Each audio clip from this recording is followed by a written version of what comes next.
Asalaamu calaykum. Videogan waa videogii labaad oo ku saabsanaa capacitor-ka. Wiigii horeeto waxyaalihii aan ka hadalnay ayaan hore u sii wadaynaa maanta insha Allah. Marka kii horeeto haddaadan fiirsan, waxaan kugula talin lahaa inaad kaas fiirsatid marka hore si aad u fahamtid maanta waxaan ka hadlayno.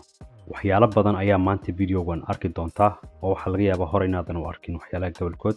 Marka waxaad samaysaa kommentaar ii soo qor haddaad u baahan tahay waxyaalaha aan ka hadlayo inaan video qaasa ka sameeyo.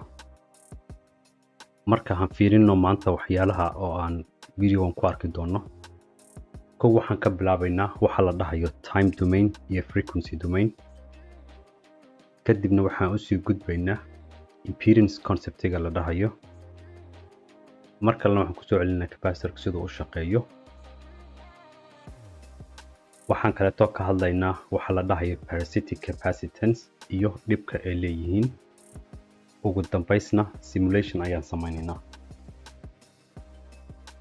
Marka haddii aan dib wax yar u noqono, wiigii horeeto waxaan niraanay capacitor-ka markii loo isticmaalo DC voltage wuxuu u dhigmayaa open circuit.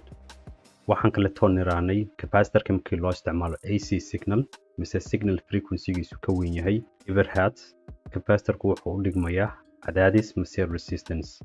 Maanta waxaan samaynaynaa waxa waaye waxaan ogaanaynaa sababta loo yiraahday capacitor-ku waa open circuit markii DC loo isticmaalo iyo marka AC loo isticmaalo waa cadaadis.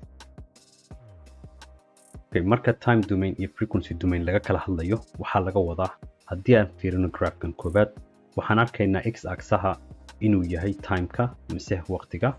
Marka signaladan markaan fiirino ama mid ka mid ah aan fiirino waqti kasta waxaan arkaynaa signalka qiimihiisa iyo meesha uu marayo. Frequency domain-ka marka waxa waaye x-axis-hiisa waxa waaye frequency-ga waaye. Marka frequency kasta aan fiirino waxaan arkaynaa signal inuu meeshaas yaaliyo in kaleeto. Sida hadda kuwan haddaan fiirino kan koobaad waxa waaye ever hertz macnaheedu waxa waaye DC signal mise DC voltage waxa waaye amplitude-kiisa waa kana waa 4. haddii aan fiirino 1 kilohertz signalkan gaduudka ayaa meesha maraya. Amplitude-kiisuna waxa waaye 3 volt. 2 kilohertz-na waxa waaye signalkan bluega ayaa taagan. Amplitude-kiisana ka arkaynaa kan cagaarka sidoo kale iyo kan madowga. Marka waxa waaye haddii la soo gaabiyo time domain-ka markii laga hadlayo waxa waaye signalka waxa la fiirinaa waqti ahaan. Markii frequency domain laga hadlayna waxa la fiirinaa frequency-ga sida signalku intuu uu yahay. Marka haddii aan ka tagno time domain oo aan rabnay inaan aadno frequency domain maxaa la samaynayaa? Waxa la samaynayaa waxa waaye waxa la isticmaalaa Laplace transformation. Laplace transformation-kana waxa waaye sidaan baa loo xisaabiyaa signalka time domain-ka oo aad haysatid oo aad rabtid inaad ka dhigtid frequency domain sidaan baa loo xisaabiyaa. waxaa samaynaysaa integration baa signalkii aad ku samaynay oo waxaa ku dhufanaysaa qaybtana ku dhufanaysaa. S-kana wuxuu u taagan yahay hadda arkayna. S-ku waxa waaye waxa la dhahayo complex variable. asagana wuxuu ka kooban yahay J markii lagu dhufto omega. marka J-du wuxuu u taagan yahay waxa waaye wuxuu u taagan yahay imaginary unit. J-duna waxay la mid tahay square root of -1. xarafkan sidaan hore u dhahnay waxa waaye omega. luqadda Greek-na waxa xarafyada mid ka mid ah waaye. waxaana loo isticmaalaa angular frequency waxa la dhahayo. waxaana lagu cabiraa radians. waxaa loo soo gaabiyaa rad per second. marka su'aashaas weydiinaysa waxa laga yaabaa inay tahay maxaa loogu baahan yahay frequency domain in loo aado oo time domain wax loogu samaysan waayey. midda ugu weyni oo loogu baahan yahay frequency domain in la aado waxa waaye xisaabta isticmaalaysa kuu fududaynaysa. haddii aad gacan wax ku xisaabinaysid iyo haddii computer aad ku xisaabinaysid intaba resource ahaan iyo waqti ahaanba frequency domain-ka ayuu ku fudud yahay. marka hadda waxaan u gudbaynaa concept-ga la dhahayo impedance. Impedance-ka wuxuu la mid yahay waxa la dhahayo resistance kaasoo aan video ka sameeyay. marka haddaad rabtid inaad ogaato wuxuu yahay videogaas fiir insha Allah. Resistance iyo impedance labaduba waxay u dhigmaan marka voltage-ka loo qaybiyo current mise markii riixda loo qaybiyo qulqulka. Resistance-ka waxaa la isticmaalaa xarafkan ra. Impedance-kana waxaa la isticmaalaa z. Impedance-ku waxa waaye complex number. dib ayaan ka sharaxi doonaa. laakiinse wuxuu ka kooban yahay waxa laga wadaa qayb oo real ah iyo qayb imaginary ah. Resistance-ka waxaa lagu cabiraa ohm. Impedance-kan sidoo kaleeto asna ohm lagu cabiraa. Component resistance kaliya na siinaya mise real part kaliya na siinaya waxa waaye kan aad u jeedin calaamadiisa.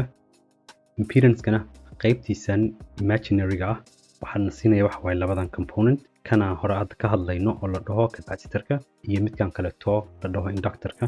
markii laga hadlayo resistance-ka waxaa lagu isticmaali karaa AC iyo DC labadaba, laakiinse markii laga hadlayo impedance-ka qaybtan horeeto waxa waaye AC iyo DC labadaba ma isbedelayso, laakiinse qaybtan dambe oo labadan component aan ka helayno AC kaliya ayay isbedelaan. impedance sidiisaba waxa waaye complex number waaye, wuxuu ka kooban yahay real part iyo imaginary part. marka raacdu waa kan realka ah, waxa kaleeto la yiraahdaa resistive part. haddii aan fiirino xadana waa qaybta imaginary-ga ah, waxa kaleeto loo yaqaanaa reactive part mise reactance. marka haddii aan rabno inaan xisaabino amplitude-ka oo impedance-ka sidaan baa loo xisaabinayaa. marka haddii aan fiirino angle-ka aan fiirino mise xagasha sidaan baa loo xisaabiyaa. xagashana waxaa laga wadaa waxa waaye haddii aan sawirno impedance-kan aan u samayno coordinate system-kan oo aan niraano y axis-keenu waxa waaye imaginary-ga waaye, aan dhahno dhanka waxa waaye real-kuna waxa waaye waa x axis-aha. impedance-kan waxa kaba soo qaad meeshan hadduu u dhigmo dhibicda ay saaran tahay waxa waaye xagashani oo aan ka hadlayno hadda inta aan xisaabinaynay waxa waaye waa xagashan waaye. marka impedance capacitor-ka impedance-kiisa sidaan baan ku xisaabinaynaa, wuxuu u dhigmo hal loo qaybiyey complex number-kan oo s-ka ah markii lagu dhifto capacitor-ka. waxaa kaleeto loo qori karaa saan hore u aragnay, kani waxaan u qori karnaa sidaan oo waxa waaye waxaa la isticmaalaa xoogaa tricks ayaa la isticmaalaa. marka taasna waxa waaye complex number-kan ah video qaas ah markaan u sameeyo insha Allah ayaan arki doonaa sida waxaan loo sameeyo. waxa waaye sidaan baa usoo gaabsan kartaa. saan hore u aragnay meeshan waxa waaye minus j baa ku qoran. minus j-gana wuxuu noo sheegaa waxa waaye AC voltage-ka inuu ka dambeeyo 90 degree AC current-ga. impedance-ka capacitor-ka sidaan buu noqonayaa oo macnaheedu waxa waaye qaybtan imaginary-ga kaliya waxa real part maadaama uusan lahayn waxa waaye axis-kan bas ku soconaya oo waa negative. kan gaduudka oo ah qulqulka mise current-ga inuu asagu topkiisu max-ka uu marayo marka voltage-ku uu marayo 0 oo macnaheedu ay tahay asagu uu ka horeeyo macnaheedu eber hore ayuu u gaaray waxa 90 degree ayuu ka horeeyaa. marka haddaan fiirino magnitude-ka aan fiirino impedance-ka oo capacitor-ka sidaan baanu xisaabsanaynaa oo kanu noqonaya. marka waxaan leenahay waxa waaye haddii aan frequency-ga ka dhigano 7 kilohertz oo capacitor-kana ka dhigno 100 nano oo aan xisaabino waxaan arkaynaa impedance-ku inuu u dhigmayo 159 ohm inuu u dhigmayo. marka haddii aan frequency-ga hadda ka dhigno 100 capacitor-kan sidiisa aan u haysano waxaan arkaynaa 15900 oo ohm inuu noqonayo mise 15.9 kilo ohm. haddii markaa aadana hal gelino waxaan arkaynaa inuu noqonayo 1.59 mega ohm mise 1.59 oo milyan oo ohm. marka meeshan waxaan ka arki karnaa frequency-ga mar walbaan hoos u dhigno in impedance-ku kor u sii kacayo. marka taasna waxa waaye sidaan baa loo sharixi karaa oo waxaa laga wadaa waxaan leenahay marka frequency-gu uu aado eber absolute value impedance-kani wuxuu aadayaa infinite mise number aad iyo aad u weyn u noqonayaa. marka halkan waxa waaye graph-ka haddaan ku sawirno kan haddaan sawirno oo 100 nanoga aan isticmaalno frequency-gana ka dhigno variable-ka midda koowaad aan arkayna waxa waaye markii aan eber u dhownahay impedance-ka aad iyo aad u weyn yahay. waxaan arkaynaa sidaan impedance-ka u soo dhacayo uu eber u dhowaanayo. marka number aad iyo aad u weyn macnaheedu maxaa waaye maadaama haddii waxa waaye resistance-kaagu uu aad iyo aad u weyn yahay qulqul inuu dhex maro ma ogolaanayo open circuit u dhigmaa. markii AC laga hadlayana frequency kasta aan istaagno waxaan helaynaa cadaadis cusub. sidaas darteeda waxaan niri capacitor-ku markii DC loo isticmaalo waa open, markii AC loo isticmaalana waa cadaadis. marka capacitor-kan ilaa ay hadda ka soo hadlaynay wuxuu ahaa capacitor ideal ah, macnaheedu waxa waaye kan kaliya aan inta uga jeedin ayaan isticmaalaynay. capacitor-yaasha caadiga oo la isticmaalo kan kaliya kama koobna, laakiin waxyaalo kaleeto parasitic elements ayaa la socda waxa la dhahayo oo ka mid ah resistor-kan camal iyo kan iyo inductor-kan. marka waxa dhacay waxa waaye haddii aan fiirino hadda sida capacitor-ku impedance-kiisu u weegyahay markaan frequency-ga fiirino waxaan arkaynaa markuu meel gaaro inuu soo laabanayo uu soo kacayo mar kale kii hore aan arkaynay ma soo noqonin sababta u soo noqonaya waxa waaye capacitorku impedance-kiisa haddaan fiirino sida hore aan u niraanay waxa waaye eber ayuu u dhowaanayaa laakiinse inductor-ka wuxuu bilaabayaa asaga impedance-kiisu inuu weynaado sidaas darteeda hor ayuu u soo noqonayaa oo waxa waaye suu capacitor u yahay kadib wuxuu isku bedelayaa inductor isku bedelayaa videoga insha Allah kaleeto aan samayn doonana inductor-ka aan uga hadlaynaa oo aan arkaynaa sida impedance-ka inductor-ka loo xisaabiyo parasitic capacitance waxa waa capacitance oo aad haysatid oo aadan ka maarmi karinin waxa weeye mar gobolkood ma rabtid laakiinse meel kasta ayaa kula kulmaysaa mar gobolkood dhibay ku keenayaan mar gobolkoodna wax qiimo ma lahan marka hadda example haddaan qaadano componentigan aan fiirinayno meesha waxa waaye MOSFET waaye mase waxaa lahaa NMOS saan arkayno waxa waaye saddexdan terminal uu leeyahay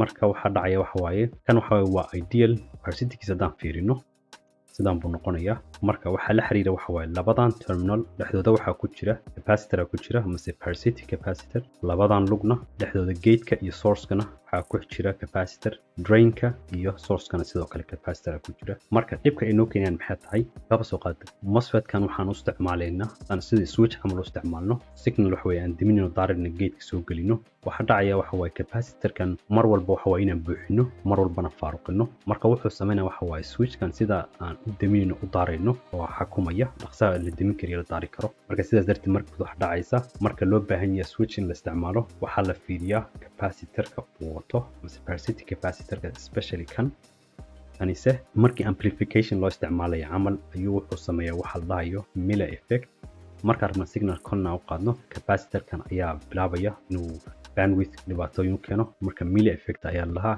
kaasna marka aan ka hadlaynaa yani waa aad u yar yahay oo hadii labadan loo fiiriyo laakiinse asaguna dhibkiisu leeyahay marka maxaa kale hadii aan fiirino PCB kaba soo qaad PCB ga waxaan dhahaynaa kan waa birta hoose oo ground ka dhignay intana waxa waa meesha korona fiila noo maraysa ground iyo kan waxa waa capacitor u dhaxaysmaya dii wigi hore aan fiirinay capacitor wuxuu ka kooban yahay sorta laba bir oo la isgees dhigay marka waxa way labada bir hadii la isgees dhigo waxa dhacaya waxa waaye capacitor asla markaas sameeynayna labadan fiilooyin laba signal kala gedisan kala wadaan dhexdoodana capacitor ku dhagaya labadan signal mise labadan fiilo waxay bilaabayaan inay isla hadlaan oo sameeyaan waxa la dhahayo crosstalk-na waxa waa signalka inta oo ka socda oo aan isticmaalayno ayaa inta ka arkaynaa waxa la sameeyaa aad iyo aad loo kala fogeeyaa sida capacitive coupling-ka loo yareeyo parasitic-guna runtii waa marka gobolkood aad iyo aad dib u keena siiba high speed signal marka la isticmaalayo marka PCB-ga aad sameynaysid wax way aad iyo aad looga taxadara waaye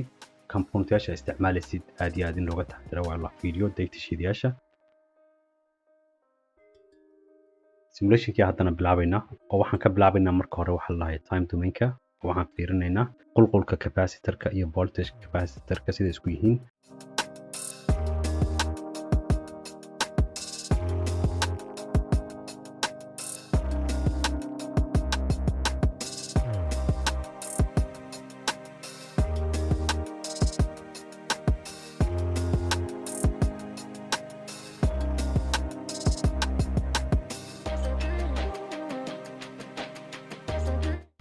waxaan arkaynaa capacitor-ka qulqulkiisa in uu max marayo marka oo voltage capacitor-ka uu eberka soo marayo marka phase shift-ga saan u xisaabino waxaan sameynaynaa meeshan ayaan right click ku sameynaynaa waxaan leenahay waxaad ku dhajisaa cursor 1 ku dhaji marka kanaan wadaynaa waxaan geynaynaa max kan geynaynaa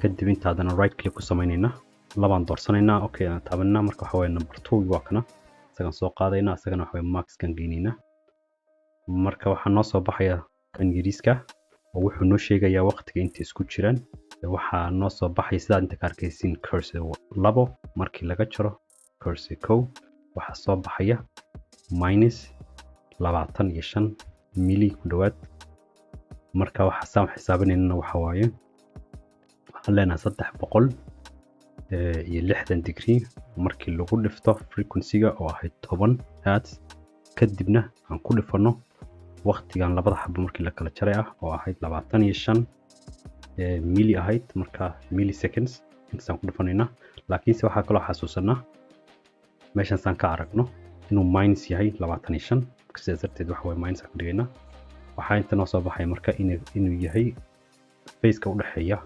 qulqulka iyo voltageka capacitorka inuu yahay -9. time domain marka laga hadlayo waa kana u jeedno, laakiin waxaan samayn karnaa waxa waaye ka soo qaad haddii aan niraano aan rabno inaan aragno frequency domainkii aan aragno, waxaan leenahay horta kulli ka soo bax, waxaan taabanaynaa right click, waxaan tegaynaa view, kadibna waxaan tegaynaa F15. marka waa signalkii dhanba wuxuu u gudbinayaa dhanka frequency kenya.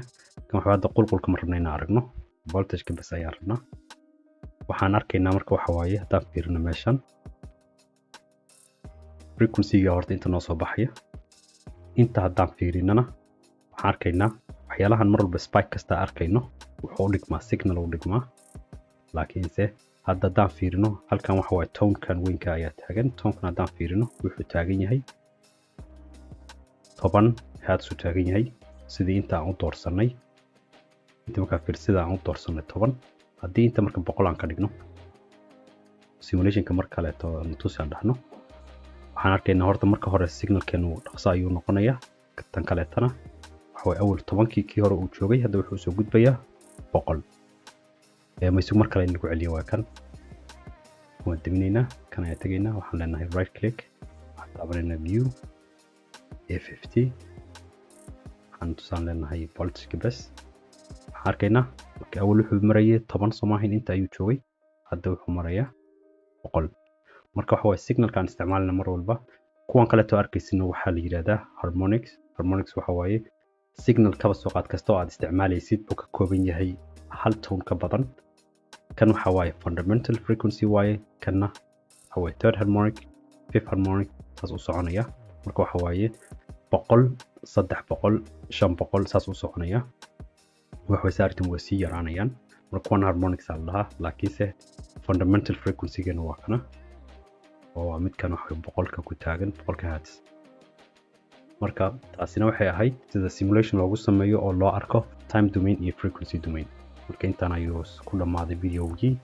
marka haddii aad wax ka faa'iiday videogan, fadlan waxaad taabataa like taabo, waxa kale oo samaysaa subscribe to channelkan si aad u ogaatid mar walba oo wax cusub soo geliyo. Assalamu alaykum.